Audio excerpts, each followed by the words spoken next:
Com a paz do Senhor. Estamos felizes nessa noite por estarmos nessa casa, onde nós já sentimos a presença deste Deus. Quem já sentiu a presença poderosa deste Deus? Aleluia. Abra comigo a sua Bíblia, do livro de 1 Samuel, capítulo de número 3. Nós vamos estar lendo o versículo de número 1, depois o versículo de número 7, versículo de número 10, e vamos encerrar no versículo de número 19. Enquanto você procura o texto bíblico, eu quero louvar a Deus pela vida do bispo Oílio, José do Carmo, a bispa Neuza, este casal que temos um carinho e um respeito muito grande. Louvar a Deus pela vida do pastor Samuel, todo o corpo de obreiro que se encontra aqui presente. E é uma alegria poder servir o Senhor nessa noite na minha casa. Glória a Deus. Quem encontrou o texto bíblico pode dizer um amém? Então, livro de 1 Samuel, capítulo de número 3, versículo de número 1, nos diz assim: E o mancebo Samuel servia ao Senhor perante Eli, e a palavra do Senhor era de muita valia naqueles dias. Não havia visão manifesta. Verso 7. Porém Samuel ainda não conhecia o Senhor, e ainda não lhe tinha sido manifestada a palavra do Senhor.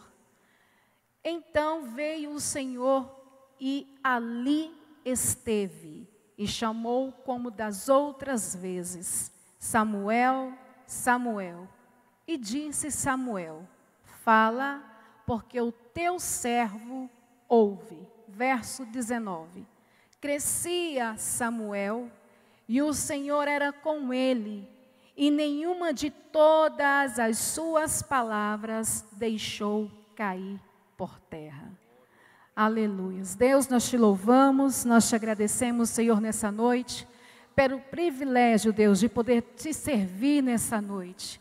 Pelo privilégio, Pai, de poder estar mais uma vez, Senhor, na tua casa, tributando a ti, Senhor, este culto em adoração pelos benefícios que o Senhor tem outorgado sobre a tua igreja.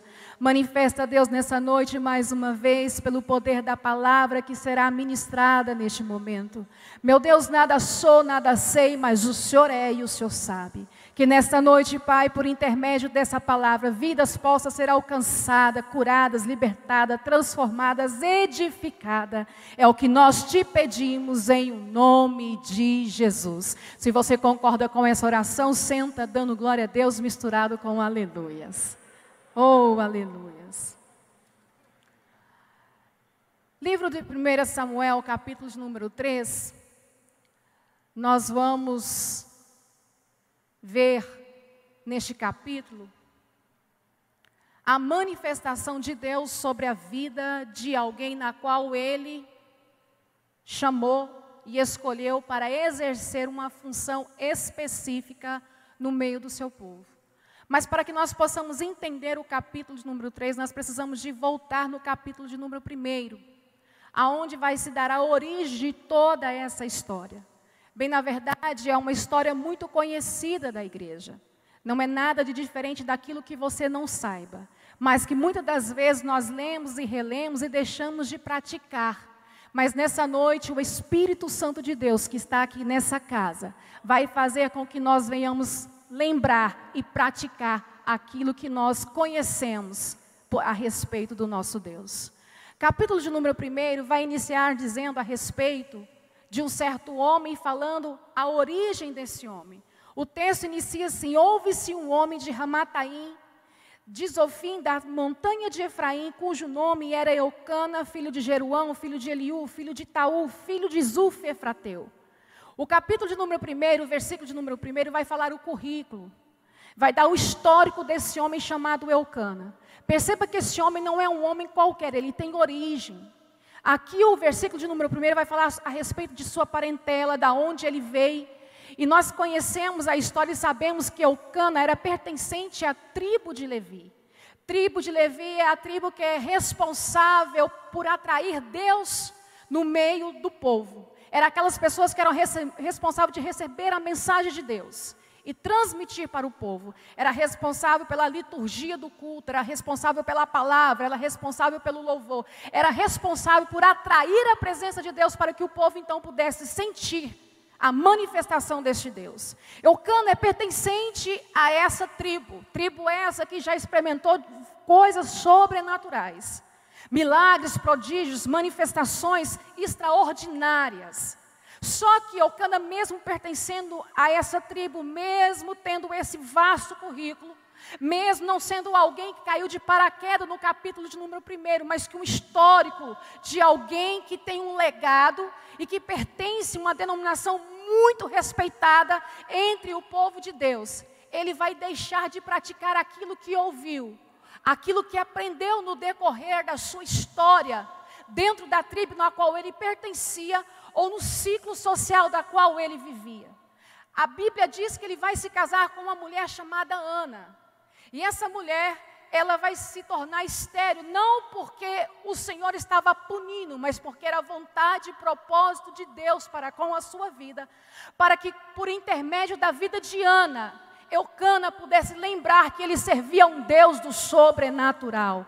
Muitas das vezes tem portas que se fecham diante de nós. Muitas das vezes tem circunstâncias que acontecem na nossa vida. Não é porque pecamos, mas porque Deus quer que você lembre que você serve ainda um Deus que tem o domínio da sua história, tem o domínio da tua casa, tem o domínio da tua família. E é por isso que Deus vai colocar uma mulher chamada Ana na vida de Eucana. Você vai ler o texto do capítulo de número 1 e vai perceber que essa mulher não é não é qualquer mulher. Essa mulher tem algumas características peculiares. Essa mulher é uma mulher forte, essa mulher é uma mulher de oração, essa mulher é uma mulher que persevera mesmo em meio à dificuldade. Sabe por que Deus não desistiu da tua casa? Porque Deus colocou do teu lado um homem, Deus colocou do teu lado uma mulher que é perseverante, que é um homem, que é uma mulher de oração e que acredita que no momento certo Deus pode mudar o percurso da sua história. Eucana está distante dos propósitos de Deus, a ponto dele se casar com outra mulher chamada Penina. E com Penina ele vai ter filhos e vai ter filhas. Só que a história que Deus quer realizar naquela casa, só que a história que Deus quer construir na vida de Eucana não é por intermédio dos filhos de Penina, não é por intermédio das filhas de Penina, e não é por intermédio de Penina, é por intermédio de Ana. Então deixa eu te dizer uma coisa, talvez para você, a terra pode estar estéril, mas o Senhor ainda tem uma história para construir com você. Com ela, ele tem filhos e filhas. E esse homem, ele era um homem religioso, ele era um homem cumpridor das leis e dos mandamentos. Ele subia pelo menos uma vez a Siló para sacrificar e ofertar a Deus pelos benefícios que Deus outorgara sobre a sua casa. Era feita a festa da colheita e todos subiam junto com ele. Ana, Penina e seus filhos e suas filhas e Eucana sacrificavam e ofertavam a Deus. Você conhece a história. A Bíblia diz que Ana não tem motivo nenhum para subir àquele lugar para sacrificar e ofertar, mas mesmo assim ela vai. Porque quem conhece de verdade o Deus que serve, não é pelo que Deus dá que você adora Ele. Quem conhece Deus que serve de verdade, não é pelo aquilo que Deus te promove que você vem adorar a Ele. Quem serve Deus de verdade, conhecendo Deus na característica, na fidelidade da qual Ele é, nós adoramos a Ele mesmo, nós somos estéreis. Ana, ela vai adorar a Deus, ela vai sacrificar a Deus, ela vai ofertar a Deus mesmo sendo uma mulher improdutiva. Mas o Senhor olha para aquela situação, percebe a situação que Ana está e continua com ela. Deixa eu te dizer uma coisa. Muitas das vezes, na ótica humana, para a gente ser aceitável na sociedade ou no ciclo social na qual nós convivemos, nós temos que ser produtivos. Só que quando eu olho para esse texto e vejo que uma mulher que não produz ainda sacrifica, ainda participa e ainda oferta, e Deus ainda olha para ela. Sabe o que o Senhor está dizendo para mim, para você? Muitas das vezes, certo tipo de produção não quer dizer que Deus está nela. Muitas das vezes, certo tipo de crescimento, de desenvolvimento, não é sinônimo que Deus está naquele negócio. Penina produziu, gerou filhos e filhas, mas Deus não estava ali. Ana era estéril, mas Deus estava olhando ela lá de cima. Em um determinado momento da festa, Eucana olha para Ana, depois deles sacrificarem e ofertarem, eles estão comendo. Dentro da tenda, Eucana olha para Ana e fala para ela: Ana, por que não come e não bebe? Quando eu olho para esse versículo, eu percebo que isso se caracteriza muito com a atualidade dos dias que nós vivemos hoje. Eucana é um homem religioso, é um homem cheio de tradições, é um homem que tem um currículo vasto, mas é um homem que não quer envolver com os problemas da causa na qual Deus colocou ele para resolver. Porque muitas das vezes nós estamos na casa de Deus, participamos do corpo e do sangue de Cristo, mas não queremos participar do problema que existe dentro da igreja. Eucana é este tipo de homem que vem para o altar para sacrificar, para ofertar, até participa do banquete, mas não quer se envolver com as coisas que diz respeito ao problema. Quando ele olha para Ana, ele fala para Ana: Ana, por que você não come, por que você não bebe? A gente que é casado, que tem pelo menos uma convivência de pelo menos 5 anos, 6 anos, 1 ano, a gente sabe o que o marido da gente quer, o que a esposa da gente quer. Só da gente olhar para ele, só da gente olhar para ela, sim ou não? Sabemos, a convivência não faz a gente ter essa percepção. Eucana olhou para Ana e disse para ela: por que não come e não bebe? Ele sabia. Você, quando lê o texto, vai perceber que ele diz: por que não come e não bebe? Mas aí vem uma vírgula: não te sou eu melhor do que 10 filhos? Sabia ou não sabia do problema? Sabia, mas ele se omitir do problema era sinônimo para ele que ele não tinha que resolver o problema. E muita da gente é assim: vem para a casa de Deus, sacrifica, oferta, adora, participa do corpo, mas não quer saber o problema do irmão, porque se ele saber do problema do irmão, ele vai ter que ajudar o irmão a resolver seu problema. Aí se omitir é melhor, fazer de conta que não sabe é melhor. Pertencente à tribo de Levi era Eucana, não era Ana. Tem hora que Deus coloca alguém que não tem linhagem nenhuma do nosso lado para lembrar na qual lugar nós pertencemos.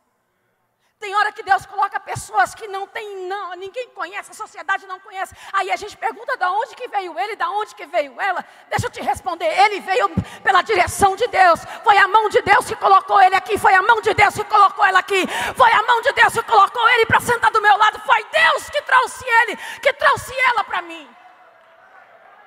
Não, se for para Jesus, pode ser com mais graça.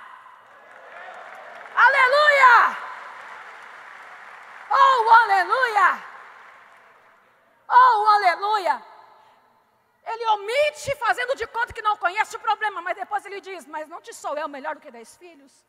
Quando eu olho para esse texto, eu vejo pelo menos 3 tipos de crente: o crente natural, o crente espiritual e o crente terreno. Quando eu olho para esse texto, olhando para Eucana, olhando para Ana e olhando para a Penina, eu encontro 3 características de crente. O crente natural, Penina, ela vai insultar Ana com aquilo que Deus deu para ela. A Bíblia diz que os filhos são herança do Senhor, mas ela vai usar aquilo que diz que é herança do Senhor para afrontar Ana. É por isso que tem crente, é por isso que tem gente que não pode ser abençoado por Deus, porque fica bobo. Nunca teve nada na vida, mas quando Deus dá uma oportunidade, meu Deus, nunca teve nada, mas é Deus começar a prosperar, meu Deus, crente natural. Aí tem não só o crente natural, mas tem o crente terreno, porque Eucana casa-se com Penina não é por questões dele querer demonstrar que tem filhos, não, mas para mostrar para a sociedade que Deus é na casa dele. Porque tem gente que assim é tão terreno, que vem para a casa de Deus, conhece Deus, participa das coisas de Deus, mas quer mostrar para a sociedade que Deus é na vida dele. Eu sei que é difícil dar glória a Deus, mas eu vou entregar. Natural. Só vem para as coisas como uma liturgia, como um cumprimento de um ritual, de um protocolo. Mesmo ele pertencendo a tudo isso, mas ele só sacrificava e voltava para casa do mesmo jeito. Era todo ano a mesma coisa, sacrificava, ofertava, descia a Deus pelos benefícios que Deus ortogara para sua casa, mas voltava para casa do mesmo jeito. Crente natural é assim, vem para a casa de Deus, Deus está aqui, de braços abertos, de mão estendida, o céu está aberto, e você volta para casa do mesmo jeito. Por quê? Porque está natural, e o Senhor está dizendo, volta a enxergar o sobrenatural, que eu tenho possibilidade para realizar na tua vida. Não é só o sacrifício, não é só a oferta, não é só a liturgia, é eu na tua vida. Mas mediante o crente natural, mediante o crente terreno, tem alguém que é espiritual. Você pode dar um glória a Deus por isso? Tem crente espiritual aqui nessa noite? Tem a Ana que é espiritual, mas ela não é estéril, mas é espiritual. Mas ela não produz, mas é espiritual.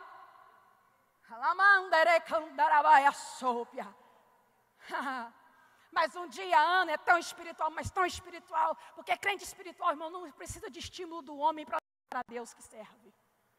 A Ana vai adentrar no templo em um horário improvável. Repita comigo, em um horário improvável. Dá muito fraco, fala comigo, em um horário improvável. Improvável. Por quê? Porque quem é crente de verdade, quem crê verdadeiramente no Deus que serve, não precisa de estímulo humano para adorar a Deus, não precisa de alguém para cantar, não precisa de alguém para pregar, ele adora a si mesmo. Ana vai chegar na casa de Deus, não tem liturgia, não tem equipe de louvor como essa bonita que cantou aqui. Não tem uma equipe de pastores como essa. Não tem ninguém. E o sacerdote está sentado numa cadeira, encostado na coluna para o lado de fora do templo. Não tem ninguém na casa. Mas Ana adentra com um objetivo e com um foco, que é o altar. O altar ainda continua sendo o lugar do teu milagre. Quer saber o endereço do teu milagre? Se chama altar de Deus. Quer saber o endereço da tua bênção? O altar de Deus. Ela adentra dentro do templo e ela vai em uma direção, ela vai na direção do altar. E no altar ela vai adorar a Deus como ela nunca adorou antes. O problema é que a gente fica numa rotina e achando que Deus vai se comover com rotina. Não. Dá para quebrar o protocolo nessa noite? E adorar a Deus como você nunca havia adorado até então? Não é a rotina que comove a Deus, não. É o improvável que acontece no meio da rotina que faz Deus abrir a porta dos céus e dispensar o milagre que você precisa.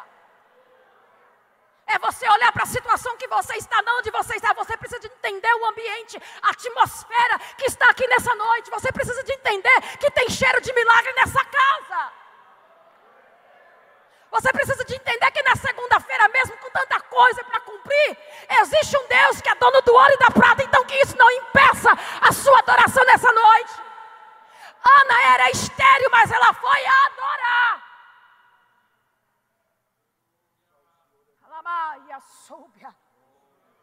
E numa adoração, a ponto de uma adoração ser tão profunda, que vai incomodar quem está para o lado de fora da igreja.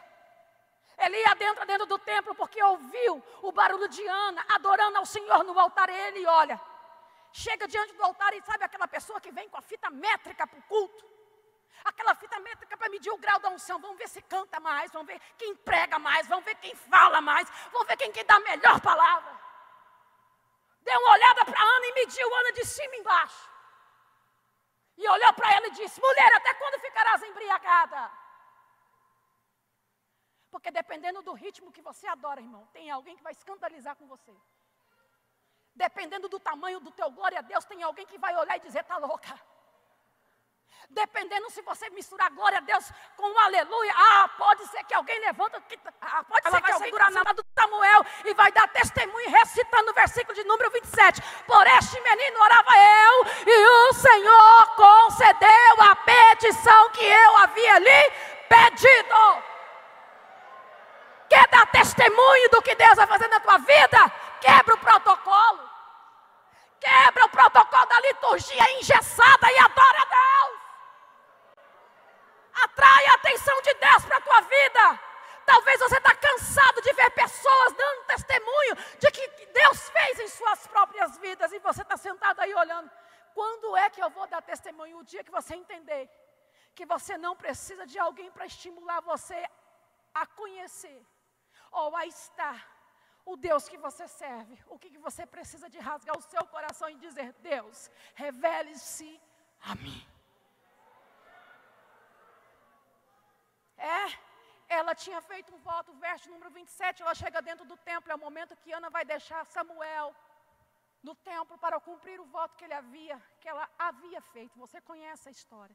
Ela vai deixar esse menino e ela vai voltar para casa e continuar os seus afazeres. E essa mulher vai gerar outros filhos, outras filhas. Mas Samuel, como propósito de Deus, porque Deus queria um sacerdote, Deus queria um juiz e Deus queria um profeta. Você tem que entender que o seu desejo, aquilo que você precisa, tem que estar alinhado com a vontade de Deus.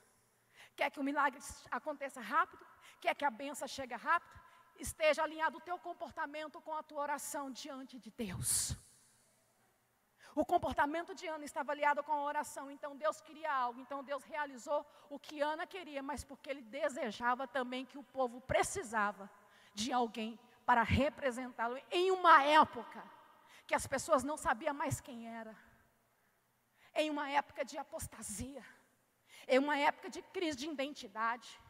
Crente que serve, mas não sabe se é crente. Chega o domingo, eu estou na igreja, chega na segunda e eu vou falar. Chega na segunda, eu não sei, mas será que Deus falou? Mas foi Deus mesmo, e a gente começa a duvidar.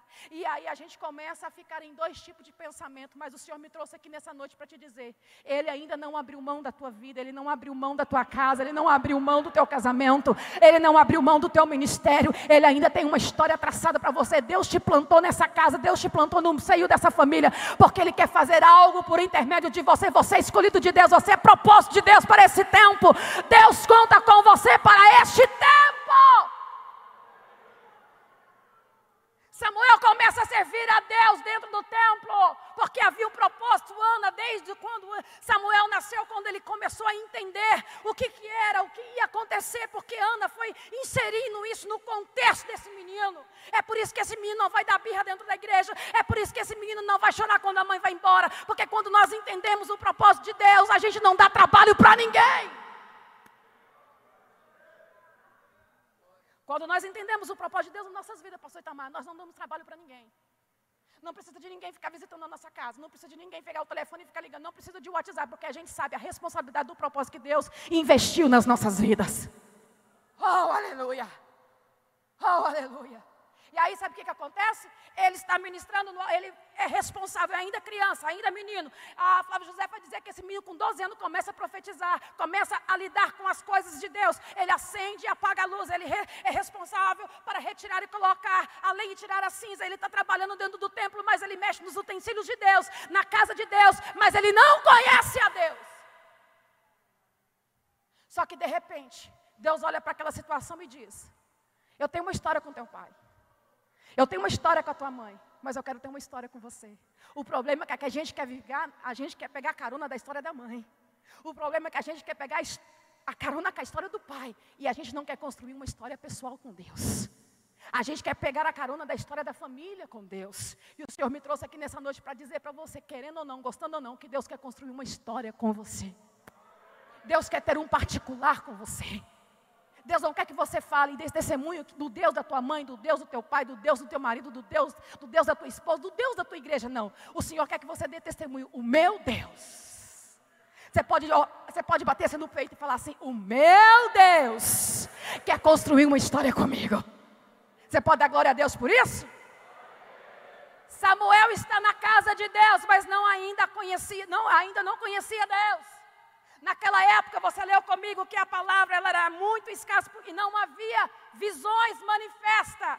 É um tempo difícil, mas mesmo sendo um tempo difícil, Ana não deixou de acreditar na igreja. Você precisa de entender que mesmo em tempos difíceis, mesmo pessoas inventando tanto tipo de segmento aí fora, ainda você tem que confiar na casa de Deus. A casa de Deus continua ainda sendo o melhor lugar para o teu filho, para a tua filha. A casa de Deus continua sendo ainda o melhor lugar para você estar. A casa de Deus ainda continua sendo o melhor lugar de você. O altar de Deus ainda continua sendo lugar de milagre, lugar de bênção, o lugar na qual Deus manifesta por intermédio dos seus profetas. A visão de Deus era escassa. A palavra era escassa e a visão era pouco manifesta. Mas Samuel continuava dentro da casa de Deus, mesmo os filhos de Eli se corrompendo, se prostituindo. E você conhece a história, mas ele estava ali. O dia que a gente parar de acreditar que Deus está aqui, irmão, o que será de nós? O dia que a gente olhar para este lugar e não ver segurança em trazer os nossos filhos para cá, o que será de nós? Os filhos de Eli estavam profanando, estavam assim, mas Deus ainda continuava ali. O mundo jaz no maligno, sim, é verdade, tem muita coisa, mas Deus ainda continua aqui. Samuel está ministrando e aí de repente Deus quer se revelar a ele. Você leu comigo no capítulo de número 3, o Senhor Deus, porém Samuel ainda não conhecia o Senhor e ainda não lhe tinha sido manifesta a palavra do Senhor para quem? Para Samuel. Mas o Senhor só quer alguém só trabalhando, tocando, só alguém mexendo nos utensílios, limpando, cuidando, não. Deus quer se revelar a esse alguém. Não basta só trabalhar, tem que sentir a essência desse Deus. Não basta só ter, tem que ser. E tem muita gente que tem, mas não é. Não adianta ter um rótulo, não adianta ter uma credencial, não adianta, não adianta pertencer a um rótulo. Não, o Senhor está dizendo, não adianta ter, você tem que ser. Samuel tinha, mas não era. Deus tinha chamado ele, mas até então Deus não havia se revelado a ele. E não tem como o homem ter crescimento, a mulher ter crescimento, se Deus não se revelar a ele e a ela. Nós estamos vivendo o ano do crescimento e nessa noite eu quero profetizar que você vai crescer, não porque você tem, mas porque Deus se revelou a você. Você pode ter coach, todo tipo de aparatos, sim, para aprimorar, para melhorar, pode. Mas a melhor presença que você precisa de ter para ter desenvolvimento e crescimento é a presença dele. Samuel está lá e de repente a Bíblia diz que a luz ainda não havia sido apagada. E ele está no quarto. Encerraram-se os trabalhos do culto daquele dia e ele vai para o seu quarto. Só que de repente a Bíblia diz que o Senhor adentra dentro do seu quarto. E quando Deus adentra dentro do quarto, Deus vai chamá-lo. E não vai chamar por apelido. E não vai chamar por... Não vai chamar, você que era filho de Ana, que Deus... Não, Deus vai chamar pelo teu nome. Deus, quando Ele quer chamar alguém, Ele chama esse alguém pelo nome. Samuel chama duas, na terceira vez, após ele ir até então o sacerdote vai dizer, eu não te chamei, porque ele não conhecia ainda a voz de Deus. Você precisa de conhecer a voz de Deus, porque se você não conhecer a voz de Deus, você vai pensar que é fulano, que é ciclano, até que é fulano, Beltrano. Mas quando nós conhecemos a voz de Deus, não é qualquer tipo de voz que nos seduz. Quando nós conhecemos a voz de Deus, não é qualquer tipo de palavra que nós ingerimos e engolimos. Quando nós conhecemos a voz de Deus, Ele se manifesta a nós e nós recebemos a palavra e conhecemos Ele. A Bíblia diz que o Senhor chama Samuel e Ele diz, eis-me aqui, fala que o teu servo ouve. A Bíblia diz que quando Deus esteve ali, o Senhor esteve naquele lugar, Samuel conheceu. Você sabe quem aqui está aqui nessa noite? Você tem convicção de quem desceu a essa casa nessa noite? A Bíblia diz que ele estava num quarto. Em um quarto. Em um quarto. Em um quarto. Quarto quer dizer o quê? Sinônimo de quê? Intimidade. Quarto quer dizer o quê? Sinônimo de privação. Se privar das outras coisas do mundo, mas ter um particular. E Deus não vai se revelar para alguém no meio da multidão, aonde se mistura com todo tipo de coisa, não. Quando você estiver dentro do seu quarto, sozinho, pensando que ninguém está te vendo, talvez é o espírito da depressão, talvez tantas coisas está querendo bater na porta do seu quarto, querer abrir. Mas aí deixa eu te dar uma palavra de Deus aqui nessa noite. Antes de qualquer tipo de espírito querer entrar para dominar a tua vida, a tua alma, a tua mente, o Senhor vai estar lá primeiro. E Ele vai dizer, Samuel, eu te chamo pelo teu nome. Deus se apresenta e Ele fala, Samuel, eu sou o Deus da sua mãe, eu sou o Deus do seu pai. Eu sou o Deus dessa casa, eu sou o Deus de fulano, de ciclano.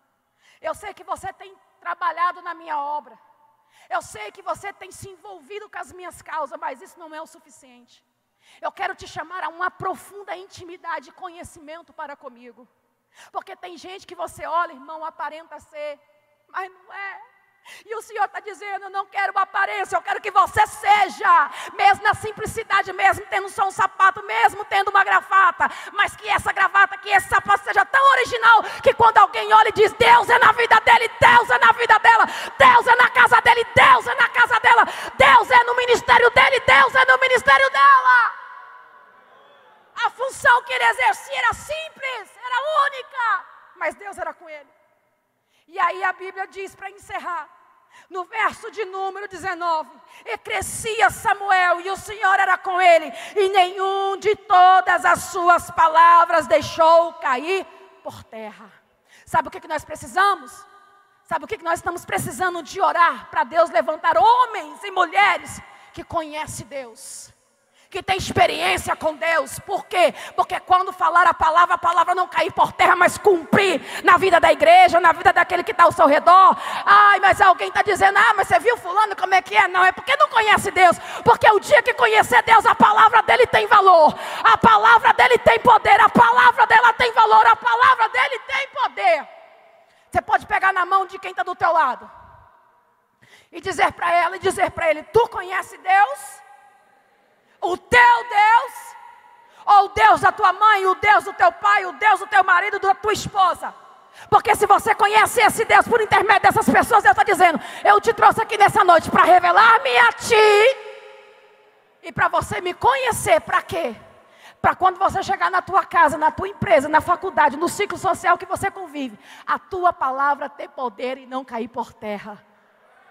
Para você ter crescimento, para você desenvolver em todo segmento da tua vida, para você ser um bom profissional, para você ser uma boa mãe, para você ser uma boa esposa, para você ser uma boa pastora, uma boa missionária, para você ser uma boa obreira, para você ser um bom pastor, um bom obreiro, você precisa de conhecer Deus, porque conhecendo Deus, experimentando quem Deus é de verdade, da íntegra, a tua palavra não vai cair por terra. Coloca-se de pé no nome do Senhor Jesus.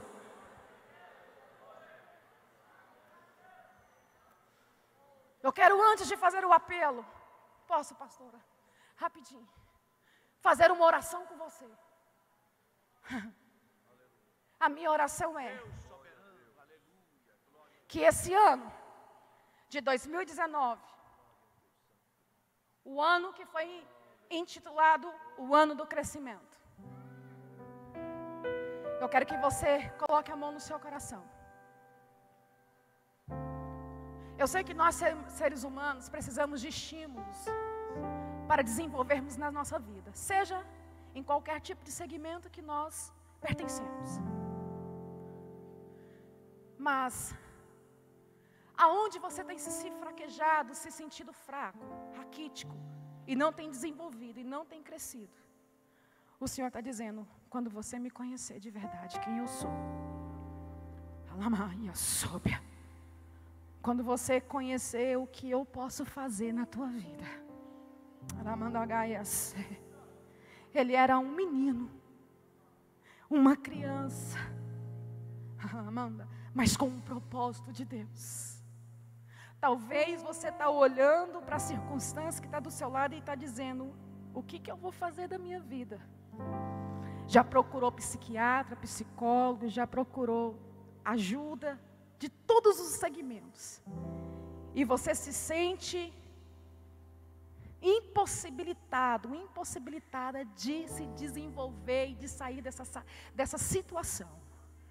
Eu quero te dizer nessa noite, e orar com você também, que quando você chegar na tua casa, adentrar para o teu quarto, após esse culto aqui, eu profetizo isso no nome do Senhor Jesus, que a partir de hoje, não é porque eu estou pregando, mas pela graça e unção que eu estou sentindo de Deus aqui neste lugar, e me sentindo autorizada a liberar essa palavra profética, a tua história vai mudar.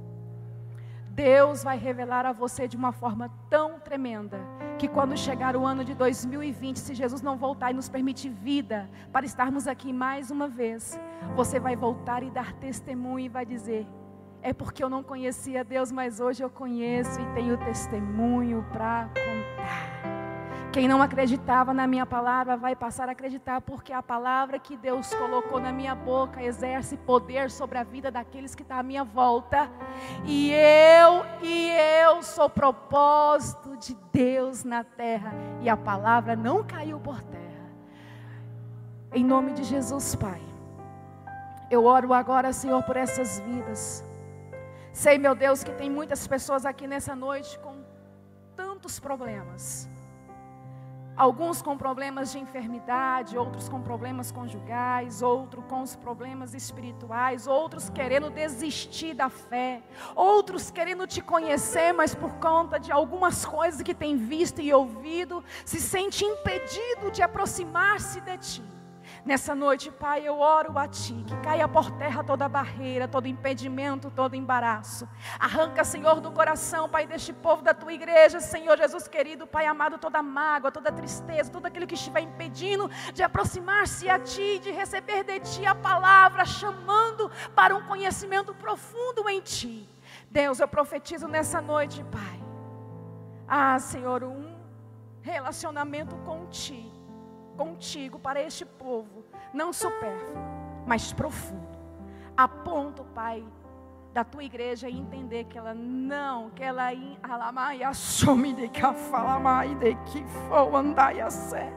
que ela ainda serve e está diante de um Deus que é soberano, de um Deus que é poderoso e que tudo pode, e que se o Senhor pode, em Ti também nós podemos, porque nós somos mais do que vencedores, porque estamos em Ti, Jesus. Eu profetizo, Pai, a bênção, eu profetizo a vitória, eu profetizo o milagre, eu profetizo no Teu nome a cura, e eu profetizo, Pai, para o Teu povo, um relacionamento profundo contigo, em o nome de Jesus. E você diz amém, amém, oh aleluia. Eu quero perguntar nessa noite se tem alguém